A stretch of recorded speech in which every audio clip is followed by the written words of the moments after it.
Si de algo saben las abejas, es de flores. Hay de todo tipo y para todos los momentos. Lo importante no es solo su color, tamaño o forma, sino lo que hace sentir cada una. Y para esos sentimientos trabajan. Igual que el Banco Central, que trabaja para hacer florecer la economía y que sientas estabilidad. Para ese sentimiento de tranquilidad. Para ese sentimiento de crecimiento y desarrollo. Para que la primavera llegue a todos los sectores y los planes de muchos den grandes frutos. Banco Central de la República Dominicana, 75 años trabajando por una estabilidad que se siente.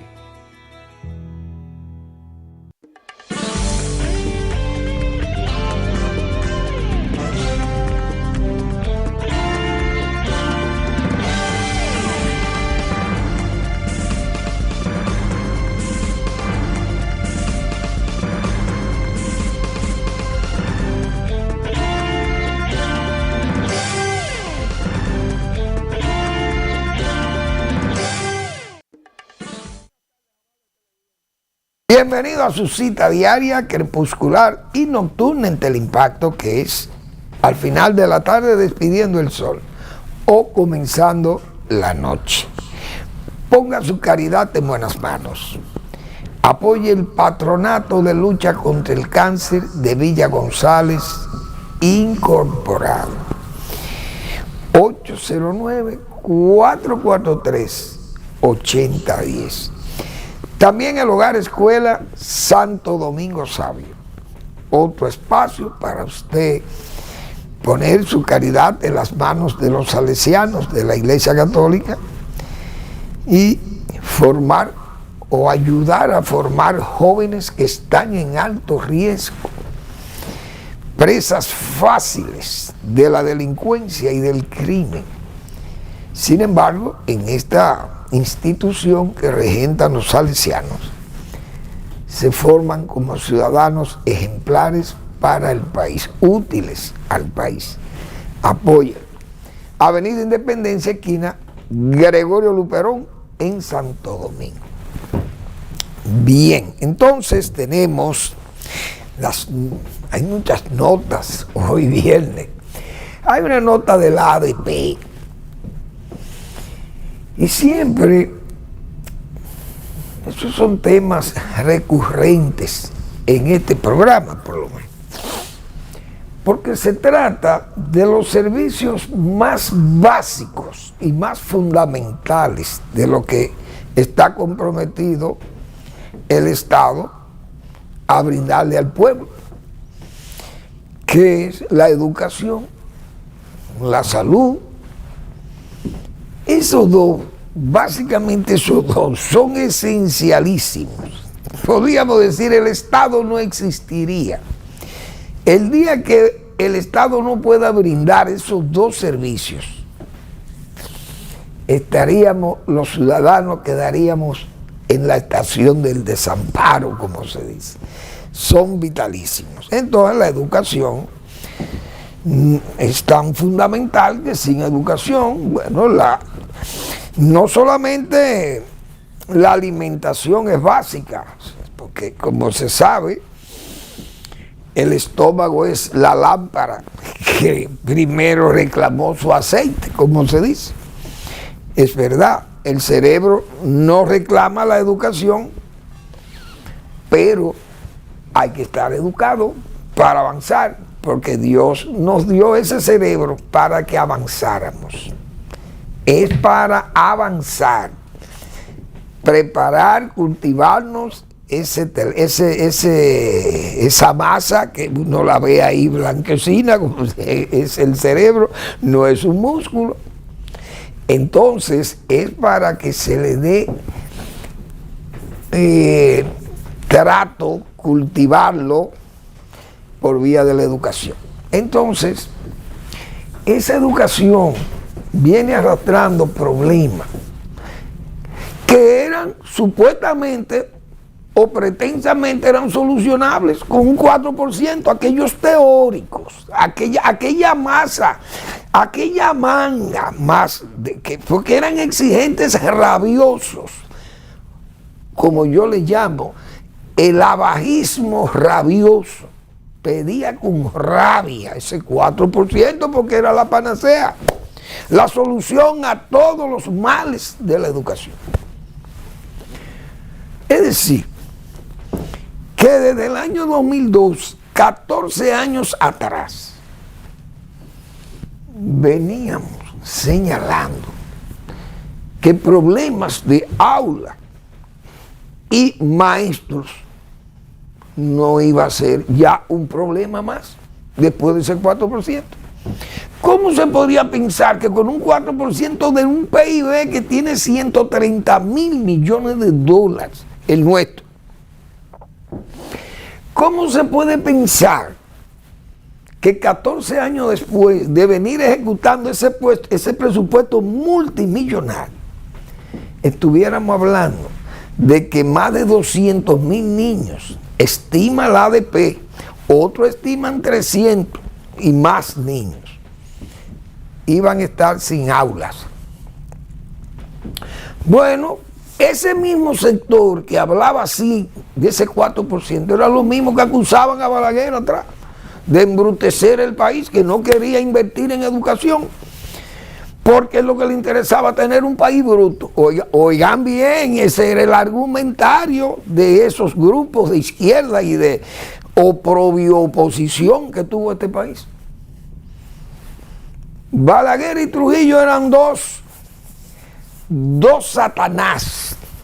Esa gente lo que querían era que viviéramos en la oscuridad, en las tinieblas, porque así a ellos les favorecía, esa ignorancia les favorecía para dominar el país. Señores, los dictadores más odiados de la tierra, es difícil que haya uno que se oponga a la educación. Bueno, los talibanes. El único gobierno que yo he visto en el mundo que se opone a la educación son los talibanes. Por lo menos en las mujeres. No quieren que las mujeres estudien porque ellas no necesitan esto. Esos cerebros tienen que estar embrutecidos. La única etnia gobernante del mundo, óigase bien, porque ni las tribus más amazónicas o más selváticas de África se atreven a negarle la educación a los muchachos. Fíjense esto y miren por dónde vamos. 2.000 aulas faltan, según la ADP, para iniciar el año escolar ahora que se inicia. Dicen ellos que hay 28.000 aulas que faltan. Ustedes están oyendo eso, pero yo no puedo pensar una cosa igual. Más de 200.000 niños, 600 escuelas deterioradas, igual al 2025 y 2026. Es decir, ¿cómo es posible que sigamos en esto? Así no se puede gobernar. Yo creo que yo voy a convertir, esa expresión yo la voy a convertir en una serie aquí. Así no se puede gobernar, señores del PRM, que ustedes están gobernando el país. Pero bajo esas condiciones no se puede dar inicio a un año escolar y decir que estamos avanzando, porque es que para atrás, que estamos involucionando. Eso es una vergüenza, que este país, aspirando a ocupar posiciones de primera fila en la región, en desarrollo y empuje y crecimiento, y tengamos un comportamiento propio de los países más subdesarrollados, porque no podamos atender eso, la educación de centenares de miles de niños dominicanos. Una vergüenza, verdaderamente una vergüenza. Pero eso parece que es lo que da, parece que eso da voto. ¿Será eso que da voto, mantener esos niños afuera? Para justificar entonces ir a entregarle unos bonos escolares a los padres de esos niños. Pero eso es una vergüenza, de verdad. Repito, así no se puede gobernar, ¿eh? Así no se gobierna. Bueno, otro detalle. El Ingenio Porvenir. Este programa aquí, desde que se inició este gobierno, dijimos que estaba mal dirigido el CEA, el Consejo Estatal del Azúcar. ¿Por qué? Porque el gobierno y el presidente Luis Abinader, yo decía aquí, presidente, búsquese asesores, búsquese Salomones, que usted no tiene quien lo asesore. ¿Cómo es posible que usted ningunee el CEA? 6 años hace de eso aquí. 6 años hace que nosotros decíamos esto.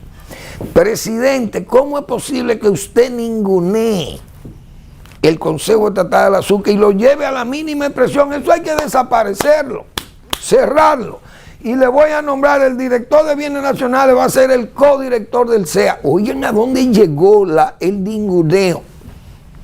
Eso no existe, eso no es institución, eso está quebrado. Esa fue la impresión de este gobierno, del presidente. Bueno, pues nombró un director bicéfalo, con 2 cabezas, dirigiendo allí Bienes Nacionales y dirigiendo un quebrado y ninguneado Consejo Estatal del Azúcar. Nosotros decíamos aquí, presidente, el CEA tiene bienes millonarios que usted lo desconoce porque usted no ha trabajado en el Estado nunca, usted no sabe lo que tiene el Estado. Eso le decíamos aquí. Bien, nombró su director ahí. Ahí está el director. Ese director, que dijimos nosotros aquí, el año antepasado, en el 24, decíamos, presidente, retire ese hombre de ese cargo porque él no sabe de eso, déjenlo en Bienes Nacionales, bien, pero sáquelo del CEA y ponga otro, ponga a dirigir una gente que tenga criterio ahí, que sepa de eso. Este gobierno no oye a nadie. A los periódicos, si sale en primera página, de una vez lo atienden. ¿Qué pasó?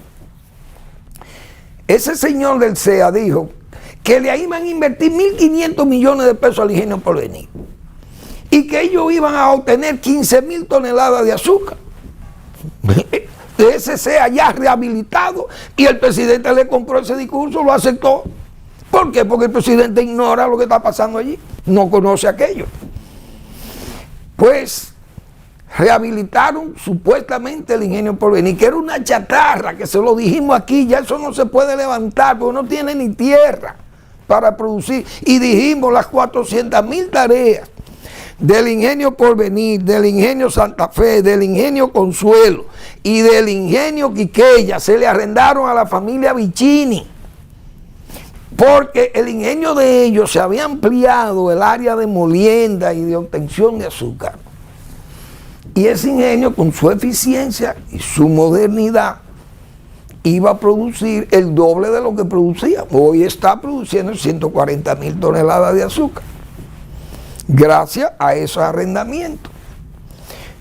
Alcoholes Finos, otra empresa de San Pedro, se le arrendaron 30.000 tareas. ¿Con qué tierra va a producir Porvenir? Eso no lo podía saber el presidente. No tenía un asesor, nos ofrecimos de gratis. Lo que tenemos alguna conciencia de lo que hay ahí en el Consejo Estatal del Azúcar, valga la inmodestia, porque trabajé ahí.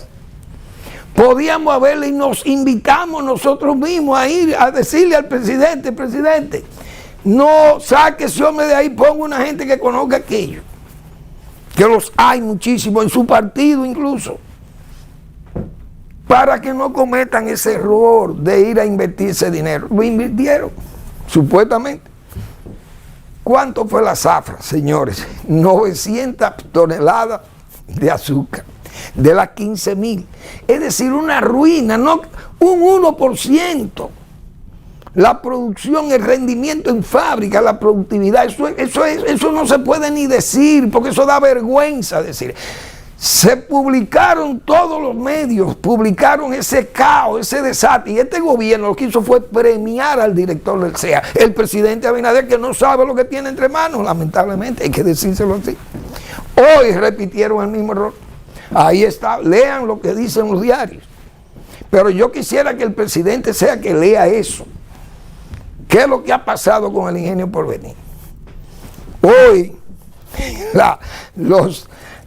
el informe que parece se ha filtrado, ya lo dio Inazúcar, pero nosotros lo esperábamos. El día pasado yo avancé que nada más tenía datos de laboratorio y sabía lo que venía.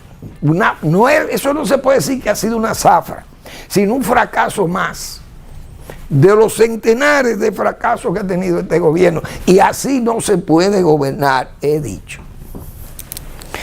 Por venir, señores, oigan qué vergüenza decir eso, porque, óigame, que pase eso en un ingenio que todavía esté abierto y al presidente de la República no le hayan tomado nota de esas cosas. No, entonces aquí no hay gobierno. Aquí se está ejerciendo el gobierno, como yo he dicho, a tontas y a locas o a tientas. Porque esas son cosas que, eso se lo dicen a un jefe de Estado. Y eso es una debacle. Dios mío. El director del CEA anunció que iban a obtener 20,000 toneladas de azúcar en esta zafra. Dios mío. ¿Saben cuántas son? 875 toneladas. Menos que el año pasado todavía. Dios mío. Ay, Dios. No, el año pasado fueron 875. Este año son 475 toneladas. La mitad.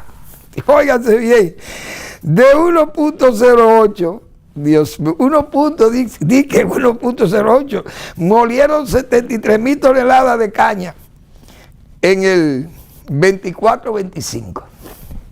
Este año molieron 53,840, pero no tienen caña.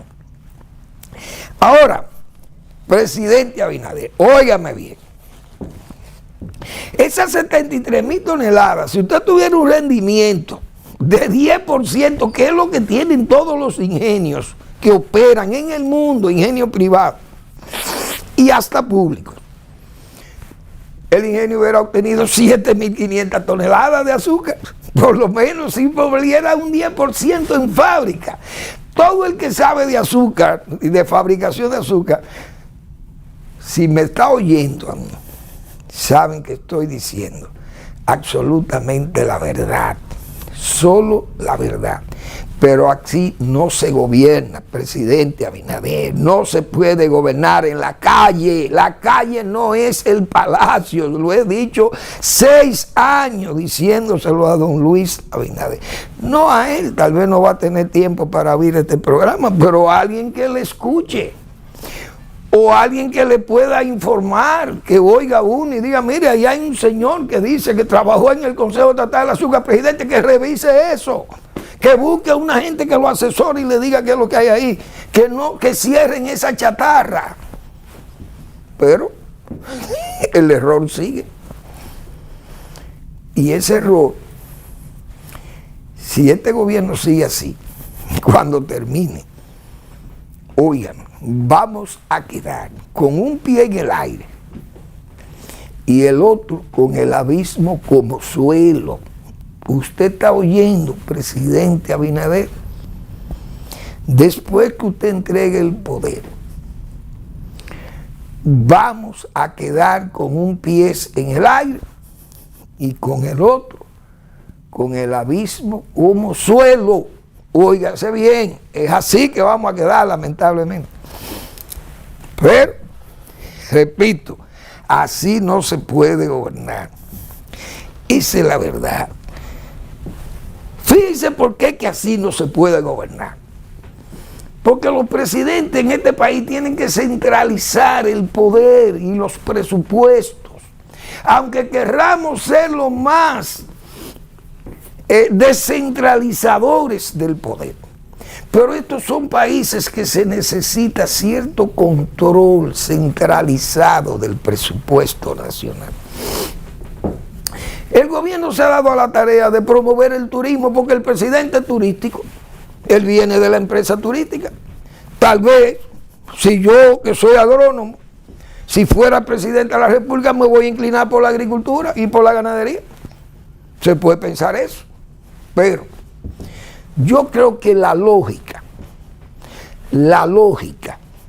de la realidad está de parte del agrónomo y no del promotor turístico. Me voy a explicar. Yo insisto en Monte Grande. Aparece dinero para toda cualquier idea vana, típica de las glorias vanas. Vamos a hacer el malecón de Samaná, vamos a hacer el malecón de Nagua, vamos a hacer el malecón de la Avenida España, vamos a hacer un malecón en Baní, vamos a hacer un muellecito por allí, por allá y por acullá. Incluso vamos a desarrollar a Pedernales el proyecto turístico de Pedernales. 1.700 habitaciones, un aeropuerto, un muelle, todo muy bien. Bien, presidente Abinader, esa es una gran inversión. Hágale el sector privado al sector público, pero ¿cuál tiene más prioridad? ¿Hacer eso o hacer la presa de Monte Grande con todos sus aditamentos? Entonces no hay dinero para hacer el canal derecho de la margen derecha de la presa de Monte Grande. 500.000 feracísimas tareas de tierras allí perdidas, esperando, sedientas de agua, de humedad. Miles de familias dominicanas atrapadas en la pobreza más extrema. Una región que tiene 3 provincias sedientas, que hay que extenderle el acueducto múltiple que une las 3 provincias y las nutre de agua, la nutriría la presa. Pero más, se ahorraría el costo de la energía eléctrica, que se está bombeando esa agua a esos acueductos y se puede mandar por gravedad. Entonces eso no es prioritario para este gobierno. Lo prioritario es seguir haciendo muellecitos. Solo una monoinversión, porque el presidente viene de ese sector turístico. Él tenía o tiene inversiones en el área turística. Él cree en el desarrollo del turismo.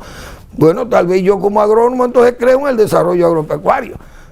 Pero yo lo voy a poner en la balanza para que este pueblo valore cuáles son las prioridades. Porque es verdad que el turismo es un motor, una locomotora excelente. Pero si no tenemos pueblo, si no tenemos dominicanos sanos, decentes, educados, ¿para qué entonces vamos a hacer crecer este país? Para que se beneficien los extranjeros. O las oligarquías más alcanforadas y de codicia muy particular. ¿Qué hacemos con un turismo increciendo, un país cargado de turistas y un pueblo muerto de hambre, un pueblo mal educado, un pueblo mal nutrido? ¿Qué? ¿Dónde está la satisfacción y la felicidad? ¿Dónde está, repito yo, la satisfacción y la felicidad del pueblo dominicano? Que no puede ver su futuro sobre la base de sus propios recursos, sino de lo que traigan los extranjeros y vengan. Pero así no podemos, porque si podemos desarrollar un área productiva y un área tan redistributiva como es la agropecuaria, y no solo la agropecuaria, sino la inversión en obras de ese nivel o de ese tipo. Es la redistribución de la riqueza y del ingreso y de la felicidad del pueblo dominicano. Toda esa área del pueblo dominicano está abandonada y así no se puede gobernar. Repito, vamos a la pausa y volvemos.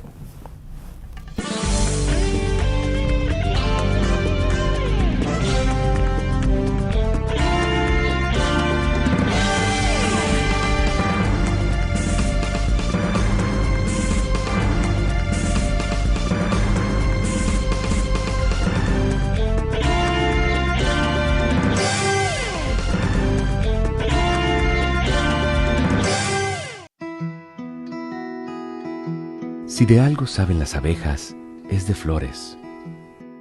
Hay de todo tipo y para todos los momentos. Lo importante no es solo su color, tamaño o forma, sino lo que hace sentir cada una. Y para esos sentimientos trabajan. igual que el Banco Central, que trabaja para hacer florecer la economía y que sientas estabilidad. Para ese sentimiento de tranquilidad, para ese sentimiento de crecimiento y desarrollo, para que la primavera llegue a todos los sectores y los planes de muchos den grandes frutos. Banco Central de la República Dominicana, 75 años trabajando por una estabilidad que se siente.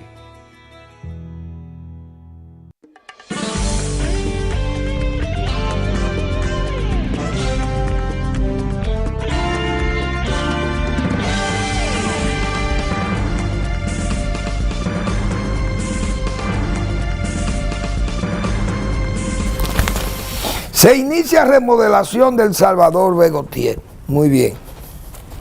Pero tenía que salir un titular de que ahí es una ruina. Entonces, así no se puede gobernar, repito yo, por impulso. Sale una nota en un periódico importante, en primera página, inmediatamente van las autoridades a corregir el problema. Por eso decíamos en esta semana, señores, de las comunidades más remotas de este país, háganse sentir, envíen sus cartas o sus videos a las redacciones de los periódicos y hagan que se lo publiquen en primera página sus necesidades más básicas, porque no le van a poner todo. Pero cuando se trate de área de salud, de educación o de infraestructura rural útil para la vida de los pobladores rurales, envíen esas notas a los periódicos que de una vez le atienden. Pero así no se puede gobernar. Repito, eso en las monarquías, ¿qué decían en las monarquías? ¡Viva el rey! Que muera el gobierno. Le echaban la culpa a los funcionarios. Pero esas son las monarquías absolutistas. Y no absolutistas, pero en las absolutistas mucho más, y en las dictaduras. Ahora, en democracia, el culpable es el presidente de la República, que es el jefe del Estado, el jefe del gobierno. El presidente, cuando la gente dice, así no se puede gobernar, o muera el gobierno, muere el funcionariado, muere el rey, aquí también muere el rey, porque es el presidente que tiene que cargar pesado con esos problemas, porque esos problemas los visualizó su solución, estando en la oposición, lo visualizó el presidente Abinader. Por tanto, él está obligado a cumplir con su palabra, porque esto no es una monarquía absolutista. ¡Viva el rey! ¡Muera el gobierno! Sí, en absoluto eso es verdad en las monarquías, pero en las democracias no es así, presidente. Entonces, todos esos errores garrafales, y veámonos en ese espejo de Ceuta y Melilla, esas posesiones españolas en África pegadas a Marruecos.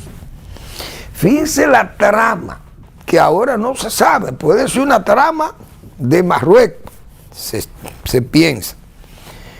Puede ser una trama de que Marruecos se preste al juego de Israel o de Estados Unidos, de Trump, porque España y el señor Pedro Sánchez han tenido una participación muy difusa, confusa y opuesta a los Estados Unidos y a Israel en la guerra contra Irán y en Gaza, que por suerte vimos ahí que Gaza, por lo menos Hamas dice que sacó a deponer las armas.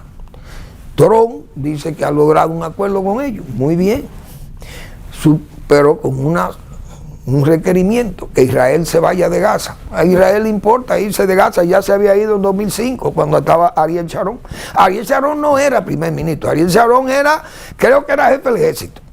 Y Sharon fue de lo que se oponía, creo, a irse. No querían irse. Y luego después se fue.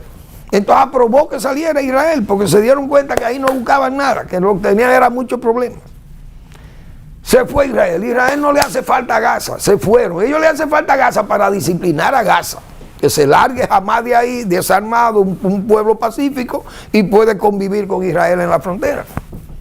Pero no puede tener ese rebú ahí. Muy bien. Ojalá eso haya pasado. Pero Israel y Washington se sospecha o se dice o puede empezarse que pueden estar detrás de esa avalancha de más de 50.000 musulmanes marroquíes. Se han tirado en esa frontera y han prácticamente han hecho colapsar estas dos posesiones o esta posesión de Ceuta. Decenas de miles de estos muchachos, delincuentes, muchísimos, se meten a robar y han sobrepasado a la policía. El ejército está haciendo un esfuerzo enorme, pero España está ahí luchando con ese desorden y todo eso. Pero veámonos nosotros en ese ejemplo aquí, con los haitianos. Toda esa turba multa, todo ese reguero de gente, 50.000 personas. Oigan lo que eso es abrumar una ciudad pequeña como son esas ciudades de ahí. Pero lamentablemente España tiene un gobierno que está sustentado en esa persona de Pedro Sánchez, que es yo diría la inmoralidad más condenable en que se ha estado manejando ese gobierno español, formado con esos grupos de etarras, criminosos, terroristas vascos de Patria Vasca y Libertad, los soberanistas o los separatistas catalanes radicales, que fíjense hasta dónde ha llegado a indultar a una señora 4 años condenada por repartir contratos grado a grado, 18 contratos desde el Parlamento de Cataluña. La señora Laura Borràs, 4 años condenada, indultada para mantener a Junts, que es un partidito pequeño, soberanista, pero con sus votos mantiene su gobierno, un gobierno parlamentario, el de Pedro Sánchez. Pero es para que se vea lo inescrupuloso que es el señor Pedro Sánchez, queriendo mantener un gobierno en esas condiciones en España. Y eso es una verdadera desgracia. Esos son los gobiernos que matan países. Aquí mataron, este país está expuesto a que lo maten a sí mismo. No solamente desde el punto de vista de las avalanchas que puedan venir de tipo, ya la avalancha vino, están aquí. Lo que pasa es que no hay mafias allí, tal vez, como las mafias aquellas de allá, que son iguales, son mafias humanas, para tráfico humano, que dicen que las mafias de Marruecos pudieron haber invadido. Yo no creo, porque las mafias no van a matar sus negocios. Las mafias lo que quieren es seguir metiendo gente poco a poco, como aquí, por centenares. Pero no van a matar el negocio metiendo 50.000 gente de un golpe. Una avalancha, porque se mata el negocio de la mafia, que es introducir ilegales. Pero la verdad que es una pena, como está España. Eso es un hombre ideólogo como es el señor Pedro Sánchez, socialdemócrata del PSOE, pero es un hombre que tiene una ambición de poder. Ese poder sustentado en todos esos errores y en todas esas políticas tan anti-España. Fíjense cómo él legalizó 1 millón o más de ilegales. Legalizados, dice la oposición, que eso es para generar votos para el Partido Obrero Español, que las encuestas lo dan muy mal. Y eso ha creado una especie de cebo. Por eso todo el mundo quiere irse ilegal a España, porque viene una amnistía, mañana otra amnistía, y son millones de gente que están entrando a España. Que allá hasta los mismos socios de las visas Schengen como Italia dicen que ya ellos no quieren, prefieren romper el acuerdo con España, porque España es un peligro público. Pero un gobierno que satisface eso es un gobierno inescrupuloso. Solamente por quedarse en un poder corrompido, como el que tiene Pedro Sánchez, eso es una barbaridad. pensamos nosotros. Así no se puede ejercer, porque eso solamente por un apetito de poder, usted puede permitir que su país se hunda. Eso no está bien. Yo creo que eso no está bien. Eso es usted buscar el poder sin límite de decencia, de respeto por el país, la soberanía de un país, su territorio, la gente, las costumbres. Y usted se imagina millones de musulmanes, como está Europa invadida de musulmanes. Y como vi yo en un tuit ahí que dice una persona, 800 años entonces para sacar a estos benditos musulmanes de aquí. Y ahora nos están invadiendo de nuevo. Dios mío. ¿Cómo le llamaba? Don Juan I. No me acuerdo cómo era que se llamaba Don Juan. El famoso rey o heredero. Que Don Juan de Austria sería. Que fue de la gente que tuvieron que bajar a las batallas para sacar a los musulmanes de España. Pero eso es una barbaridad. Es decir, este hombre con esta inescrupulosidad ejerciendo el poder, se une hasta el diablo para mantener esa mayoría ahí y mantenerse gobernando a España, matando a España. Eso es increíble. Vamos a otra pausa y regresamos.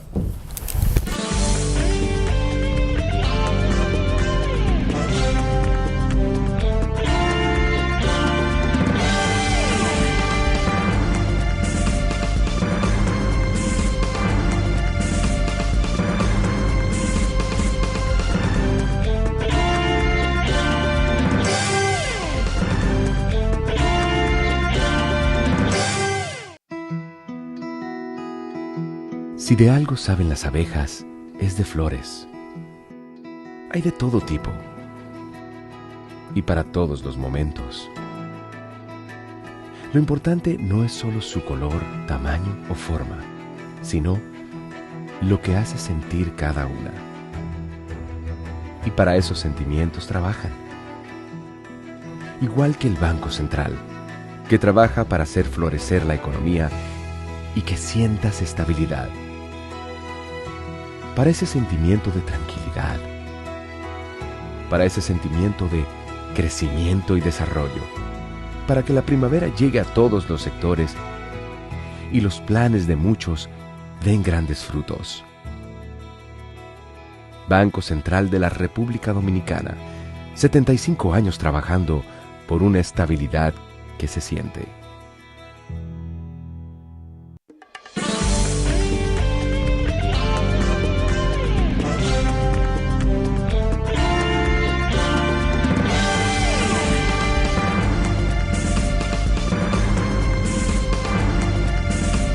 Bien, el gobierno, o mejor dicho, el Banco Central, anuncia su tasa de política monetaria que va a permanecer en el mismo rango que está. Hay un cuadrito, ahí está la imagen, muy bien, tasas de política monetaria de América Latina en porcentaje. Ahí aparece Brasil, 14.25, señores. ¿Y quién coge préstamo en Brasil? Con esa tasa. Los préstamos deben salir como a 40%, a 35% lo menos. Pues los bancos de aquí son usureros también.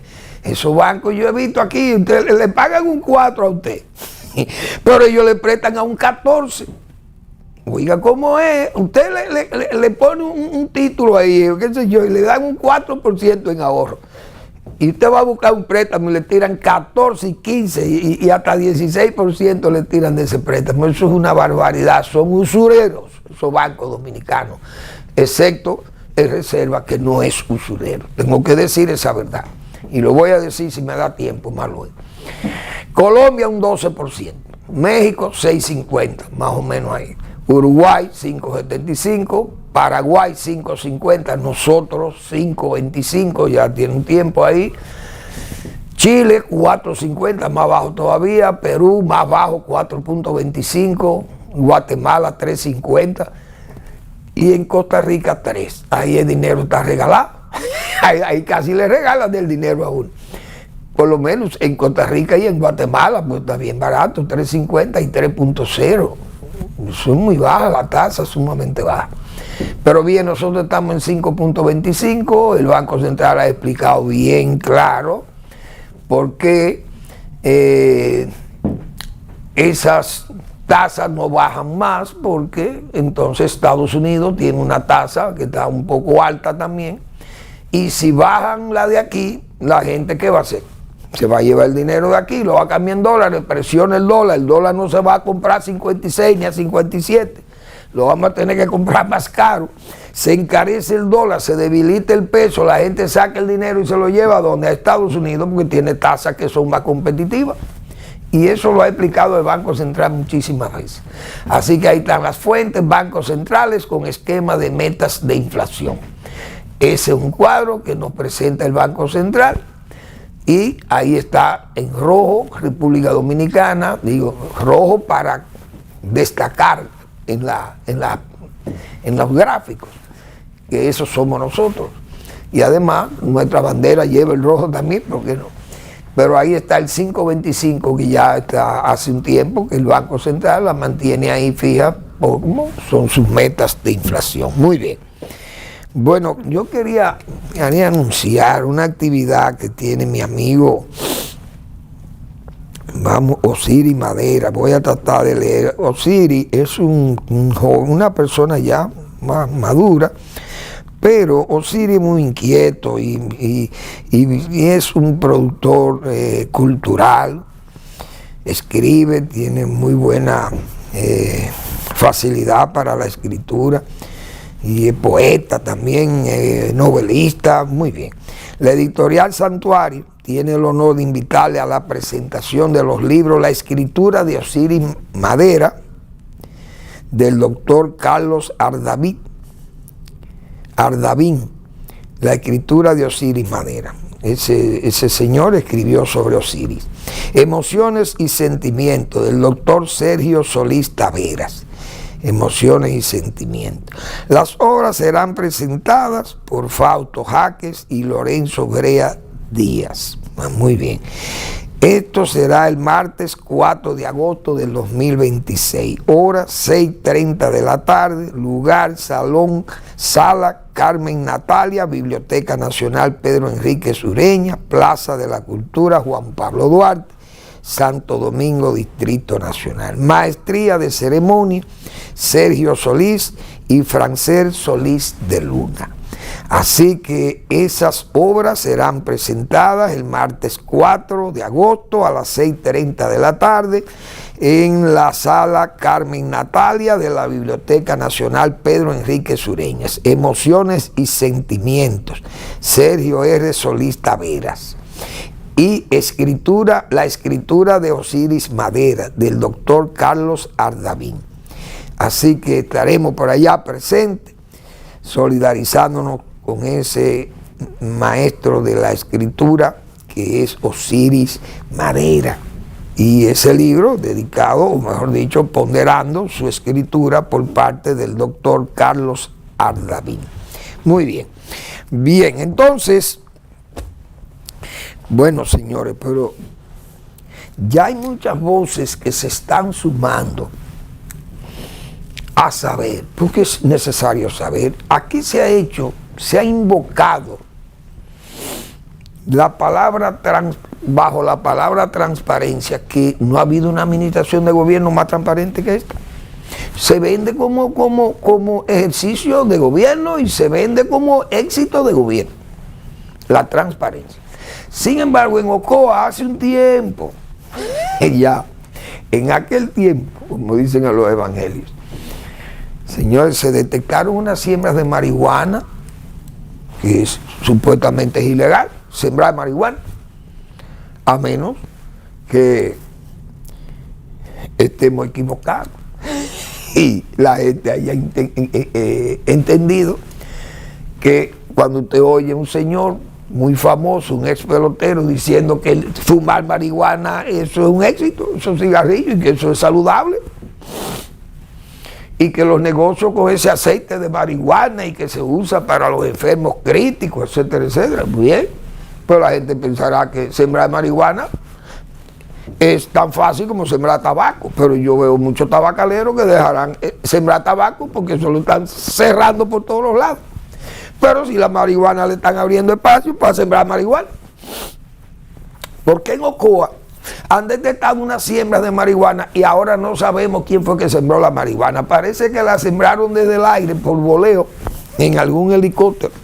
Dejaron caer varias fundas de semillas de marihuana y se reprodujo ahí en ese clima, ese ambiente de clima fresco y de altitud, o mejor dicho, un clima templado por altitud, no por latitud. Excelente. Entonces, ahora no se sabe a quién fue que detuvieron o a quién le capturaron esas plantaciones de marihuana en Ocoa. Nadie sabe nada. Y eso que estamos en el gobierno más transparente. Y la Comisión de Ética no ha dicho ni para allá voy a mirar, por lo menos requerirle a la Dirección Nacional de Control de Drogas, que es tan seria y que ha ganado tan buenos elogios. ¿Y quién es lo que callan ustedes? General Ulloa, diga a quién es el dueño de la bendita marihuana esa que tuvieron ahí en Ocoa. ¿Por qué ocultan eso? ¿O es que hay personas que no conviene que se sepa que son los que están patrocinando los ilícitos? ¿Quién es esta, ¿cómo se llama? ¿Quién es esta oligarquía alcanforada de marihuana que no podemos saber cuál es su nombre o cuáles son sus nombres? Por esa codicia tan particular de sembrar esas plantaciones de marihuana ilegales y no tienen consecuencias, porque no sabemos quiénes son los dueños. Y ya, señores, ya los medios de comunicación, muchos comunicadores, gente de la calle, y te preguntan porque la gente piensa que uno está enterado de todo.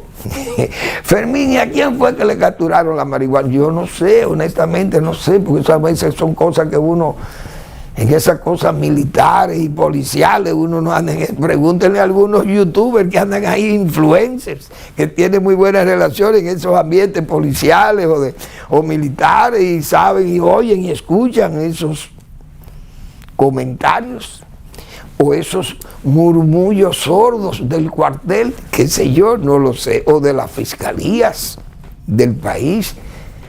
Uno no sabe nada.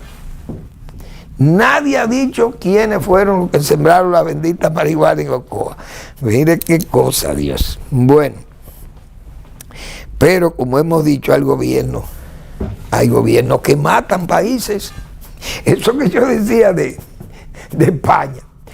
Ese señor va a matar a España con ese manejo inescrupuloso del poder sin límite. Este señor se presta al gobierno más reborujado que ha tenido España, yo creo, en toda su historia. Porque hay que ver lo que es ligar soberanistas de Cataluña, vascos etarras, otros catalanes que son más radicales que los soberanistas y que son más de izquierda, otros que son de derecha, son cristianos pero son soberanistas. Entonces están gallegos que también y valencianos que sus lenguas la quieren diferenciar y hay que permitirle hablar en todas esas lenguas romances, creo que le llaman así en esos tiempos, de esa España, Dios mío, España, de las Españas. ¿Y cuáles más? Los vascos, terroristas de ETA, y otros que no son terroristas, pero son vascos separatistas. Y los vascos terroristas son los de ETA o los de Bildu. Es un partido político que es sustentado en esos terroristas. Es decir, el gobierno de España en esa mezcla, eso es reborujado todos, que eso es un desastre para ese país. Pero hay gobiernos que matan países. Y yo no quisiera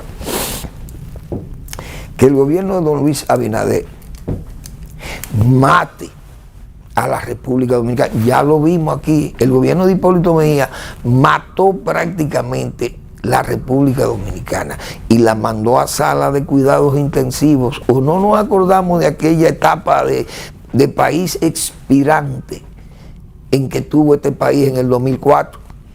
con 2 default, con el acuerdo con el Fondo Monetario Internacional.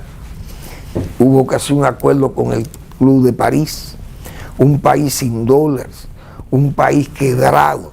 Desde luego, hoy el país no está quebrado en el sentido de que tiene dólares de más y tiene buena inversión extranjera, buena producción para exportación en zonas francas, un turismo increciendo. Muy bien, las exportaciones mejoran, ahora tenemos el problema ese de los aranceles. Pero el país no está mal en ese aspecto. Desde luego, son brazos frágiles en lo que estamos, o andamios frágiles en lo que estamos sustentados, porque todo viene del exterior. Y cualquier situación anómala en el exterior se refleja aquí. Verbigracias, miren las guerras y los fletes y el petróleo, cómo nos crea, o los combustibles, cómo nos crea unas situaciones graves. El problema es la deuda que tenemos. Y una deuda así crecida como la que ha hecho este gobierno, y un manejo administrativo de la hacienda pública que puede caer ya en el caos administrativo, en el verdadero manicomio administrativo. Porque imagínense que el gobierno mismo no sabe, los empleados que tiene las nóminas no la conocen. ¿Sabrá quiénes le regalan el dinero? Menos. Este gobierno no sabe a quién le da el dinero, supérate, no lo sabe. Las pensiones, este gobierno, usted le pregunta a las autoridades del gobierno, mira, ¿cuántas pensiones se han otorgado? No lo saben. Y entonces, nos van a matar el país. No va a haber forma de salvar el país, aunque seamos fuertes, pero tenemos andamios débiles, porque son andamios dependientes mucho del extranjero. Y hay que fortalecer los criollos. Y fíjense cómo yo insisto en ese caso. Por ejemplo, Dajabón, hablaba ayer de esa presa de Don Miguel, ¿qué se ha hecho? Nada, probablemente. Ahí está Monte Grande, ninguneada. Dejen eso. Esos son un grupo de mercenarios, de muertos que hay allí, ya eso no vale la pena levantarlo, están muertos ya. Analfabetos, pobres, rurales. Esa gente ya hay que dejarlo que esa generación se muera y los hijos meterlo a guardia. Y eso que lo ocupen los haitianos mañana. Monte Grande ya que frene las inundaciones para que no dañe a Barahona, no le dañe la carretera Barahona-Pedernales. Y podemos pensar así, que no hay dinero para hacer un canal, el canal lateral derecho de Monte Grande, que irrigaría 500.000 hectáreas de tierra, o el lateral izquierdo, o hacer el sifón de Fondo Negro, o la casa de máquina ahí en Fondo Negro, y con eso bombear esa agua para el acueducto de las 3 provincias. Yo veo este pueblo, a veces uno lo ve lamentándonos ver un pueblo tan olvidadizo.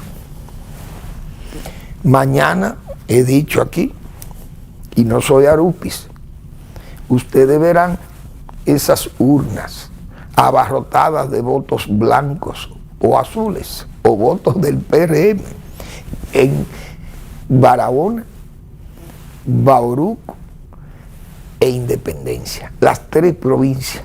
Esas se van a llenar las urnas de votos del PRM.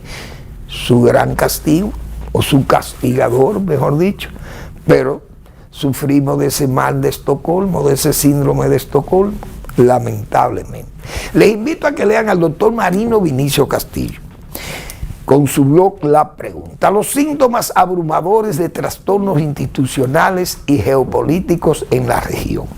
Hay que leer ese trabajo, lo enfoca muy bien ahí en Venezuela, que hay muchos problemas en Venezuela, porque hay como unas maniobras del trumpismo, arreglar el mundo con una oposición que no es la oposición verdadera de Venezuela, sino con jugadores y con propiciadores del menudo, del dinero, gente que le importa por una coima vender y prestarse a una maniobra política allí. La oposición de Venezuela, todo el mundo sabe quién es que la tiene, quién la lidera ahí. Y Estados Unidos y Trump no quieren entender que la líder de ese país, de la oposición, se llama la señora Machado. la Corina Machado. Y ahí hay muchísimos tránsfugas y vendepatria, hay gente que se le importa matar a Venezuela también. Eso hay que tener cuidado con estos matadores. Gracias por su atención, nos vemos el lunes en otra entrega de Al Final de la Tarde, Despidiendo el Sol o Comenzando la Noche.